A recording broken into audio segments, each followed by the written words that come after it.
On a quiet morning in the early 1960s, Alan Watts sat cross-legged on the deck of a houseboat in Sausalito, California. The fog rolled in from the bay, veiling the Golden Gate like a curtain between worlds. In his hand, a cup of tea steamed gently, spiraling upward into the mist. A student sitting nearby asked him, almost in desperation, "How do I let go of control? How do I stop clinging to life as if it were slipping through my fingers?" Watts smiled, not with the pity of a teacher above a student, but with the mischief of a friend who knows a secret. He pointed to the seagulls circling freely above them and said, "Do you notice how they don't fly by straining? They fly because flying is what they are. Life is like that. It carries you if you stop trying so hard to carry it." This was the essence of Watts, a man who didn't preach from temples or pulpits, but from boats, living rooms, and laughter-filled bars. A bridge between East and West. His stories and metaphors took ancient Taoist wisdom and clothed it in the accents of jazz, poetry, and everyday life. And in that moment by the water, the student realized what Watts had been trying to teach all along, that the way is not found by striving. The way is already here, and you are already in it. Introduction. Alan Watts did not ask us to believe. He asked us to notice. Notice the rising and falling of your breath. Notice the way a tree bends with the wind, without resistance. Notice how laughter comes not from calculation, but from surprise. His genius was not in offering new doctrines, but in dissolving old illusions of control, separateness, and permanence. We live in a time of relentless busyness. Our calendars overflow, our minds race, our hearts grow heavy under the weight of expectations. Anxiety whispers that we are never enough, never doing enough, never secure enough. In such a world, Watts' voice rings like a bell to the fog. The meaning of life is just to be alive. It is so plain and so obvious and so simple. And yet, everybody rushes around in a great panic as if it were necessary to achieve something beyond themselves. Why does this philosophy matter today? Because the very struggles that haunt us, the obsession with productivity, the fear of failure, the constant striving to prove ourselves, are precisely what Watts unmasks as illusions. He reminds us that life is not a problem to solve, but a dance to join, that freedom is not found in control, but in letting go, that the ego we protect is only a costume, and underneath it, we are far vaster, far freer, far more playful than we dare to imagine. Alan Watts was not a saint, nor did he pretend to be. He was a wanderer, a storyteller, a man who embraced paradox and imperfection. But perhaps that is why he speaks to us so deeply now, because he did not demand perfection. He invited us into a lighter way of being, a way rooted in play and flow, in wonder. He built bridges between East and West, weaving Zen, Taoism, Hinduism, and Western philosophy into a tapestry that could be worn by anyone. He invited us not to escape life, but to fall in love with it, not to conquer the river, but to float with its current, not to seek the Tao, but to realize we're already in it. And so, this journey into Alan Watts' philosophy is not about doctrines or dogmas. It is about you, about your life, your anxieties, your laughter, your search for meaning. If you listen closely, you may find, as the student on a houseboat did, that the way is not somewhere else. It is here. It has always been here, and you have always been in it. It begins in the most ordinary moments. You check your email before bed, already tense about tomorrow's meetings. You plan, you schedule, you optimize. You grip the steering wheel of life so tightly that your knuckles turn white. Because deep down, you fear that if you let go for even a moment, everything will collapse. Your career, your reputation, your carefully built identity. We live in a culture that worships control. From childhood, we are trained to master ourselves, to discipline our desires, to chart the course of our future. Success is measured by how tightly we can hold the reins, how well we can bend the world to our will. Yet beneath the surface, there is a silent terror. No matter how hard we try, life does not obey us. Accidents happen, plans unravel, bodies age, relationships shift, and in the quiet hours of the night, we feel the truth that control was never really ours. Alan Watts named this the grand illusion. He said, The more we struggle for control, the more we are controlled. The more we try to catch hold of the world, the more it slips through our fingers. His words sting because they are true. We mistake the ego, that little voice that says, I am the one in charge, for reality itself. But the ego is not the captain of the ship. It is a passenger narrating the ride after the fact. Consider the beating of your heart. Do you control it? You may influence it with breath, with exercise, with stress, but you do not sit at a control panel, commanding each contraction. Your heart beats because beating is what it does. Consider your thoughts. Do you choose them? Or do they arise, unbidden, like ripples across a pond? And what of your future?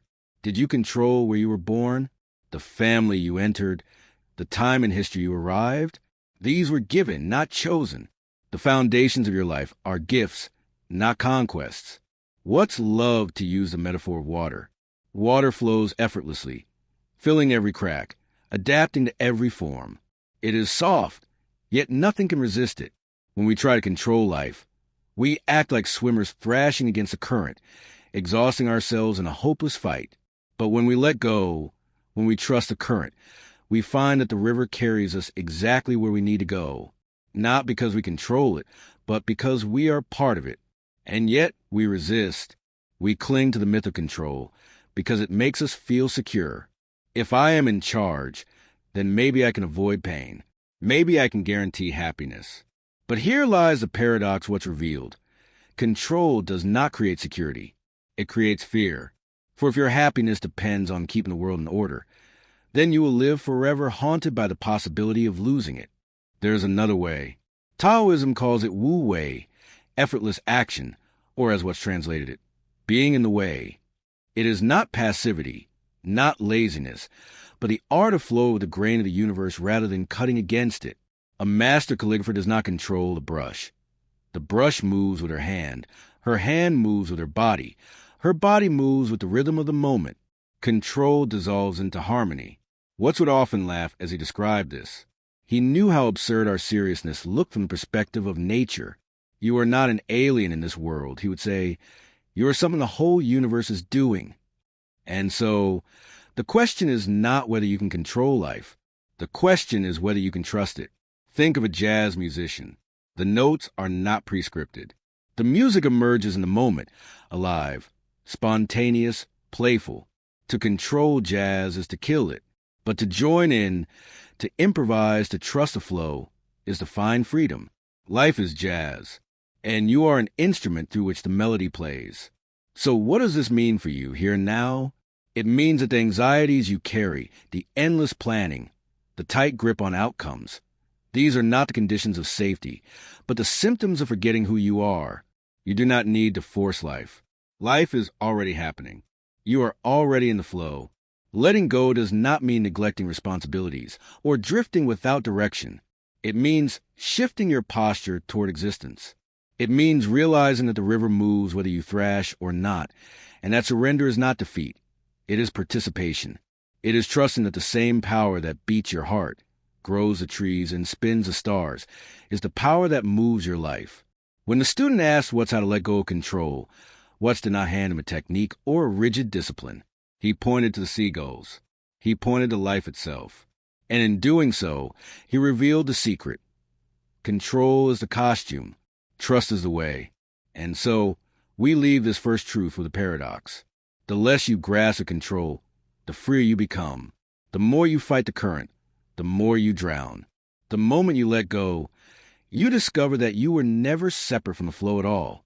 From here, a deeper realization emerges, that our fear of losing control is bound up with something even more primal, our fear of insecurity, of groundlessness, of change itself.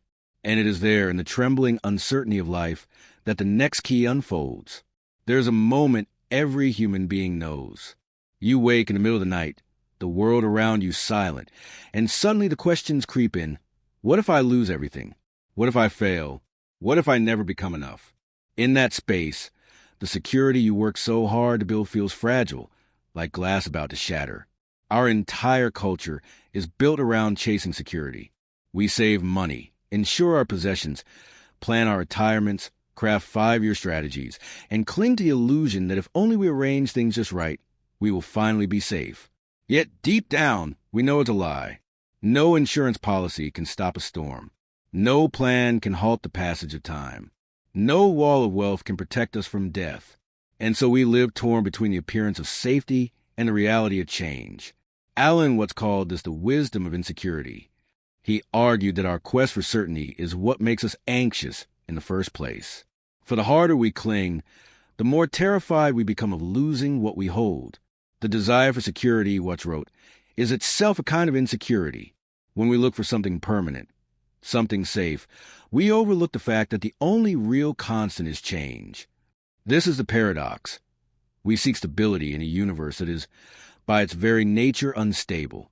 Rivers flow, seasons turn, bodies age, stars burn and die.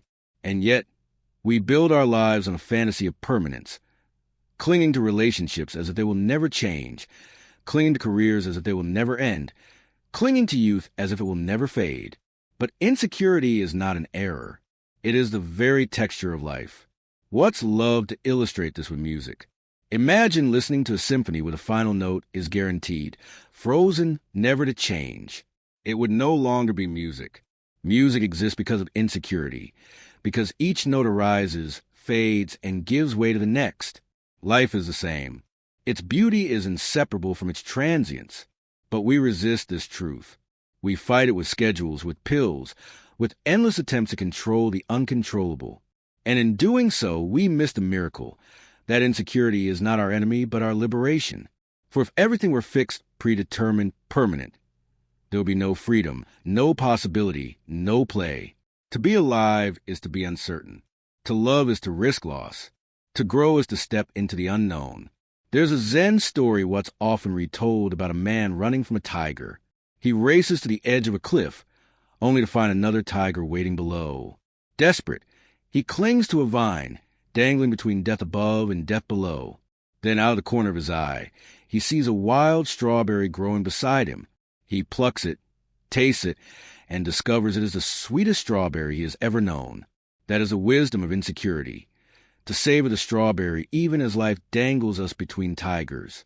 To realize that the sweetness of the present is not in spite of impermanence, but because of it. Today, we live in an age of collective anxiety. Technology promises safety, but delivers constant comparison. Economies rise and fall in the blink of an eye. Climate shifts remind us that the ground itself is unsteady. And in the midst of it all, Watts' voice comes like a lantern in the dark. The only way to make sense out of change is to plunge into it, move with it, and join the dance. This is not resignation. It is revelation. Insecurity does not mean we are helpless. It means we are free. Free to create, free to love, free to risk. Like the surfer who rides a wave knowing it will crash, we find our joy not in permanence, but in the ride itself. And so, the invitation is clear. Stop searching for solid ground. Instead, discover the strength of floating. Stop clinging to certainty. Instead, open your arms to the uncertainty that makes life vivid. For in that openness, fear transforms into wonder. Watts did not promise that this would be easy. To embrace insecurity is to embrace vulnerability, to surrender the illusion of control. But he promised that it would be real. And in reality, there is peace. Not the brittle peace of walls and guarantees, but the living peace of a heart that dances with change. From here, another illusion comes into focus, one tied to our deepest fears. The illusion of the ego itself. For what is it that clings, that fears insecurity, that demands control? It is a little mask we call I, and it is time to see through its trick. Close your eyes for a moment and think the word I. What appears in your mind? A name, a face, a story, perhaps even a list of roles. Parent, worker, friend, dreamer, struggler. We treat this I as something real, a solid entity steering the ship of our lives. But Allen Watts called this the greatest trick ever played, the illusion of the ego. The ego is a mask. The word itself comes from the Latin for I. But what is this I we defend so fiercely? Watts compared it to the spotlight of a theater stage. The spotlight illuminates a small circle, and we mistake that circle for the entire play. The ego narrows our vision until we believe that only the highlighted figure, our conscious self-image, is who we are. But the stage is far bigger than the spotlight, and so are we. Science, psychology, and spirituality converge here. Neuroscience tells us the self is a construct, a bundle of memories and narratives stitched together by the brain. Buddhism calls it an anatta, the doctrine of no self. Taoism suggests that individuality is real, but not separate. Like a wave in the ocean, you are distinct, yet inseparable from the whole. Watts loved to joke about the absurdity of ego. He would say, trying to define yourself is like trying to bite your own teeth. We chase this phantom me endlessly, believing it can be secured, defined, perfected. But the harder we chase, the more it slips through our fingers. Because the ego has no substance. It is a story, a dance of words, a trick of the mind. And yet, this trick dominates our lives. Think of the anxiety you feel about your reputation, your achievements, your place in the world. Who is it that needs to be admired, defended, protected? The ego. Think of the fear of death. Who is it that trembles at the thought of vanishing? The ego. The illusion of separate self makes us cling, compete, compare, and suffer. But here lies what's brilliance. He did not stop at exposing the illusion. He showed us the punchline. If the ego is not the true self, then what is? He answered with a smile, you are something that the whole universe is doing, in the same way that a wave is something the whole ocean is doing. This changes everything. For if you are not a separate fragment, but an expression of the whole, then the fear of isolation dissolves. The boundaries blur. You are no longer an isolated skin bag of consciousness, desperately fighting against a hostile universe. You are the universe, peeking out through human eyes, listening to itself with human ears, dreaming as a human dreamer. Imagine a whirlpool in a river. It has shape, form, uniqueness. You can point to it and say, there is a whirlpool, yet you cannot scoop it up and take it away. The whirlpool is the river itself, dancing in a temporary pattern. In the same way, you are the cosmos, swirling in a particular form for a while. You appear, you dance, you dissolve, but the river flows on. To realize this is not to lose individuality. Watts never told people to abandon their personalities. Rather, he invited us to wear them more lightly, to treat them as costumes in a grand play. The mask is not the problem. The problem is when we forget we are wearing one. Consider the freedom this brings. If the ego is a story, then you can stop defending it so desperately. If I is just a mask, then you are free to laugh at yourself, free to play, free to live without the crushing weight of maintaining an illusion. The universe is already taking care of itself through you. You do not need to be more than what you are. But why does this matter now, in our world of relentless self-branding and digital identity? Because never before has the ego had such powerful tools. Social media invites us to construct endless versions of ourselves, curated, polished, performed. We edit our masks until we start believing they are real. And yet, behind the screens, the same truth waits. That no profile, no performance, no mask can contain the fullness of what you are. Watts often laughed when he said, ego is simply the symbol of yourself, just as the word water is not the wet stuff. He invited us to go beyond the word, beyond the symbol, into the living reality. To taste the water, not worship the word. And so, the invitation is simple but radical. Let the ego be a mask, but do not confuse it for your face. Let the I be a story, but remember you are the storyteller. Behind the trick, the whole cosmos breathes. Stop for a moment. Feel your breath. Notice the steady rhythm of your heart. Hear the faint hum of life around you. Now, what if I told you that none of this is happening to you, but through you? That you are not a small creature wandering through a vast and indifferent universe, but that you're the vast universe itself, playing the role of being you? Alan Watts often startled audiences with this claim. He would lean forward with a glint in his eye and say, you are something the whole universe is doing, in the same way a wave is something the whole ocean is doing. Think about that. A wave does not exist apart from the ocean. Its shape, its movement, its very existence is the ocean, expressing itself in a particular form. In the same way, what you call yourself your body, your mind, your personality, your story, is the universe expressing itself as a human being. You are not in the world. You are the world, aware of itself. Yet most of us live in the opposite illusion. We believe we are strangers in a foreign land, fragile beings dropped into a vast, hostile cosmos. We imagine ourselves as tiny sparks of consciousness, struggling to survive against an uncaring backdrop.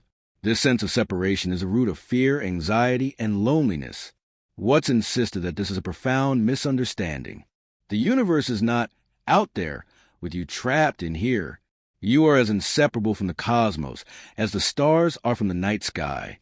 You do not stand apart from life. You are life, in a temporary costume called you. Consider the Taoist image of the yin-yang symbol. Two have swirling an eternal embrace, neither separate nor opposed, each containing a seed of the other. In the same way, you and the universe are not two.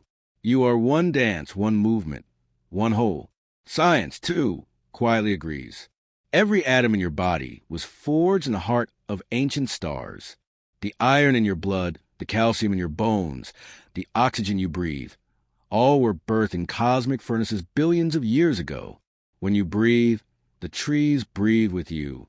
When you eat, the earth becomes your body. When you speak, the air carries your voice. You are not separate from the cosmos. You are a continuous expression of it. And yet we forget. We cling to our names, our titles, our roles.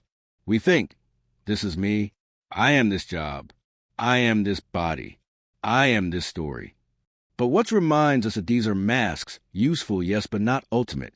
Beneath them, you are the formless consciousness that the entire universe is expressing here and now. He often used the metaphor theater, just as an actor puts on a mask and pretends to be a character. So the universe puts on the mask of you and plays the role of your life.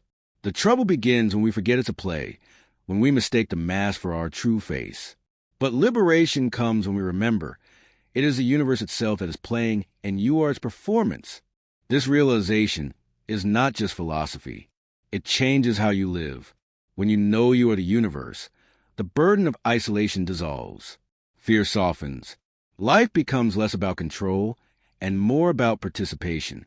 You no longer feel like a fragile drop clinging to existence.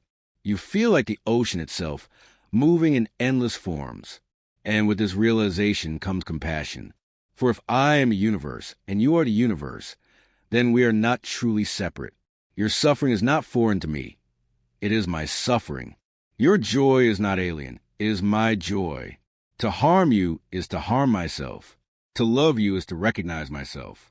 In a world fractured by division, this teaching is revolutionary. It dissolves the illusion of separateness that fuels conflict, greed, and fear. It invites us into a deeper way of living, not as isolated individuals scrambling for survival, but as expressions of a single, infinite whole. Watts often described this realization as a kind of cosmic hide-and-seek. The universe hides itself in the form of billions of beings, pretending to be lost, pretending to be separate, just for the joy of the game. And then, every once in a while, it remembers. It wakes up. It laughs. It sees itself in the mirror of your eyes. Perhaps that is what is happening right now, as you listen. Perhaps this very moment is the universe remembering itself through you. And so, the question shifts. No longer, who am I? But rather, what is the universe doing as me? When you move, the universe moves. When you breathe, the universe breathes. When you laugh, it is existence laughing at itself. This is not a burden, but a liberation. You do not need to force yourself into significance. You already are significance, the cosmos alive and aware in human form. And as Watts would whisper, with that mischievous smile, you are not a stranger here. You are not a guest. You are the universe, playing at being you. From here, we step into the final wisdom that ties everything together. The paradox of insecurity, the gift of letting go.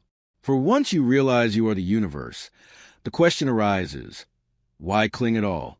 The wisdom of insecurity and letting go. There is a moment in life we all know too well. That quiet hour, perhaps late at night, when the noise fades and the mind begins its restless questioning. Am I safe? Am I enough? What if it all goes wrong tomorrow? We cling to plans, to promises, to beliefs. We grasp at certainty like a drowning sailor clings to driftwood. And yet, the more we cling, the more anxious we become. Because deep down we know the truth. Nothing is certain. The future is unknowable. Life is change. Alan Watts named this paradox the wisdom of insecurity. He saw that our suffering comes not from uncertainty itself, but from our refusal to accept it. We are like people trying to hold water in a clenched fist. The tighter we grip, the faster it slips away. The desire for security and the feeling of insecurity are the same thing. Watts said, "To hold your breath is to lose your breath." This is the heart of the human dilemma. We long for permanence in a world that is fluid. We crave control in a universe that flows. We build fortresses of belief, achievement, and identity, but the waves of time wash them away. And so, our very attempt to secure life becomes a source of our deepest insecurity. But what if, Watts asks, instead of resisting the flow, we surrendered to it? What if the very thing we fear, impermanence, is not our enemy, but our liberation? Consider a river. Its beauty lies in its movement, in its ever-changing flow. If it were frozen solid, it would cease to be a river. Life is the same. Its vitality comes from change, from uncertainty, from the unknown unfolding moment by moment. To cling to permanence is to demand that the river stop flowing. And in doing so, we kill the very thing we love. Taoist sages compared the surrender to floating in water. If you struggle and thrash, you sink. If you relax, the water holds you. Letting go is not passivity. It is trust in the rhythm of existence. It is learning to float with the Tao instead of fighting against it. Watts often illustrated this with humor. Imagine you are trying to fall asleep. The more effort you put into it. I must relax. I must sleep now. I must stop thinking. The more awake you become. Only when you stop trying does sleep come naturally. Life works the same way. Freedom is found not in forcing, but in letting go. This wisdom feels almost scandalous in our modern world, where control is worshipped. We are told to master time, hack productivity, plan everything down to the last detail. But life slips through the cracks of our calendars. The truth is, no amount of control can prevent loss. No amount of planning can guarantee the future. No amount of effort can protect us from change. And yet, this is not bad news. It is liberation.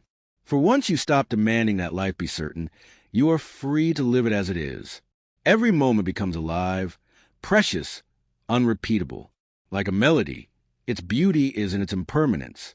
Like a dance, its joy is in its movement. This is the wisdom of insecurity. That uncertainty is not a flaw in life, but the essence of it.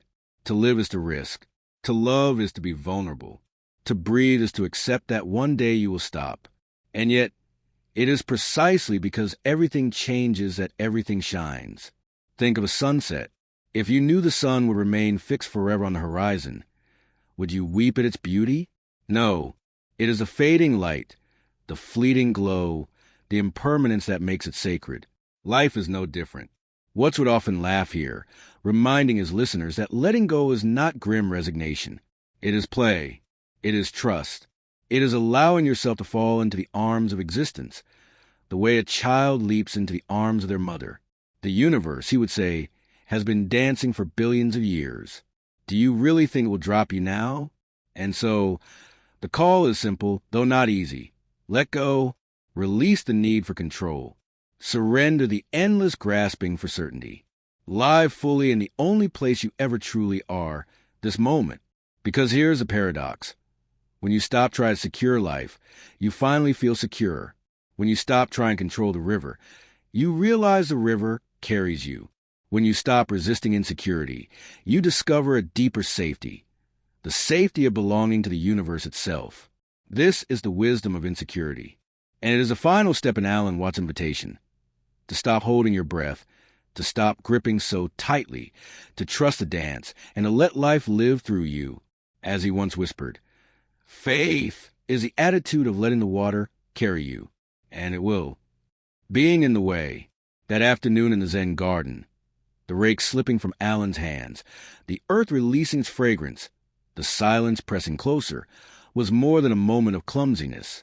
It was a doorway, a reminder, a whisper from the Tao itself. You are not here to conquer life. You are here to join it. All his teachings circle back to this. The illusion of control, the play of the ego, the dance of existence, the wisdom of insecurity. They are not separate doctrines, but facets of the same jewel. A jewel that glitters only when we stop clutching at it, when we let it shine in the open palm of the present moment. Alan Watts asked us to remember what we already know deep down, that life is not a problem to solve, nor a ladder to climb, nor a journey with a finish line. It is a song to be sung, a game to be played, a dance to be danced. And in that dance, you are not a stranger. You are not a guest. You are the very rhythm of the cosmos, moving to its own music, laughing in your own disguise. So breathe, loosen your grip, look around. The universe is not somewhere else. It is here. It is now. It is you. And as the old philosopher would smile and remind us, you are not a stranger in this universe. You are the universe playing at being you.